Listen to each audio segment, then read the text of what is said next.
ৰৈ ৰৈ বিনালে চাই এটি দৃষ্টিহীন কণমানে ক'লে মই অন্ধ নহয় মই আৰ্টিষ্ট হয় মই অন্ধ নহয় মই আৰ্টিষ্ট হয় জুবিন গাৰ্গৰ ৰৈ ৰৈ বিনালে ছবিখন উপভোগ কৰিলে দুগৰাকী দৃষ্টিহীন ভাতৃ ভগ্নী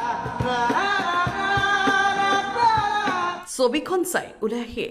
দুয়ো মাতি শুনালে জুবিনদাৰ এটি সংলাপ মই অন্ধ নহয় মই আৰ্টিষ্ট হয় তেনেকৈ কৈছিলে জুবিন দাই তুমি শুনি আছিলা ধুনীয়াকৈ মই সময়ক ভয় কৰোঁ দুয়োৰে মুখত জুবিন গাৰ্গৰ গীত শুনি লাগি চাই ৰ'ল চিনেমা চাবলৈ অহা লোকসকল মোৰ মন দুচকুত অসহায় অকলশৰে মোৰ স্পৰ্শ মোৰ আকাশ আছে একেথৰে আশীৰ যোন মোৰ সন্মুখতে সেমেকা চকুলো দুগালতে নিজানৰ ৰাতি মোৰ কেতিয়াকে পুৱাব খেলিব ৰ'দে সতে ছবিখন আৰম্ভণিৰ পৰা শেষলৈকে দুয়োকে বুজাই বুজাই অনুভৱ কৰা মাতৃ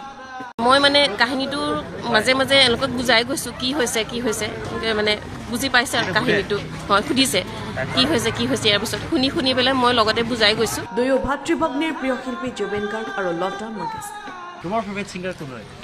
জুবিন গাৰ্গ আৰু লতা মংগেশকাৰ তোমাৰ ফেভাৰিট ছিংগাৰ কোন হয় বুলি কৈছিলা জুবিন গাৰ্গ ছবিখন চাই ওলাই আহি জুবিনদাৰ কথা কৈ আৱেগিক হৈ পৰে মাতৃ আৰুতো জুবিন গাৰ্গৰ দ্বাৰা বনোৱা এনেকুৱা ধৰক চিনেমা আৰু চাবলৈ নাপাওঁ সেইটোৰ দুখে এটা মানে খুলি খাইছে তথাপি আমি আশা কৰোঁ জুবিন দাক আকৌ মানে পুনৰ জন্ম লৈ উভতি আহক সেইটোকে আশা কৰিছোঁ ব্যুৰ' ৰিপৰ্ট লখিমপুৰ